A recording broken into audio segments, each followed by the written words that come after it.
BlackFacts.com présente une série éducative sur l'histoire des Noirs en Amérique, mai 1961, le corps et les Freedom Rides, narré par Timbuktu, fondé en 1942 par le leader des droits civiques James Farmer. Le Congrès de l'égalité raciale, CORE, cherchait à mettre fin à la discrimination et à améliorer les relations raciales par l'action directe. Dans ses premières années, le CORE a organisé un sit-in dans un café de Chicago, précurseur du mouvement de sit-in réussi de 1960, et a organisé un voyage de réconciliation au cours duquel un groupe d'activistes noirs et blancs a voyagé ensemble en bus à travers le Haut-Sud. En 1947, un an après la décision de la Cour suprême des États-Unis, la Cour suprême des États-Unis a interdit la ségrégation dans les voyages en bus interétatiques. En 1960, dans l'affaire Boynton contre Virginie, la Cour a étendu la décision antérieure pour inclure les terminaux de bus, les toilettes et d'autres installations connexes, et le CORE a agi pour tester l'application de cette décision.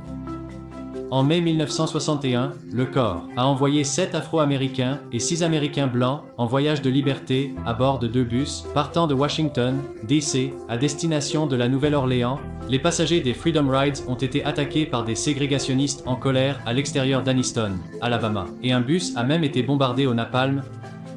Les forces de l'ordre locales ont répondu, mais lentement, et le procureur général des États-Unis, Robert F. Kennedy, a finalement ordonné la protection de l'État par la patrouille routière pour que les Freedom Riders puissent continuer vers Montgomery, Alabama, où ils ont de nouveau rencontré une résistance violente. Kennedy a envoyé des marshals fédéraux pour escorter les passagers jusqu'à Jackson, Mississippi. Mais les images du bain de sang ont fait la une des journaux du monde entier, et les Freedom Rides ont continué.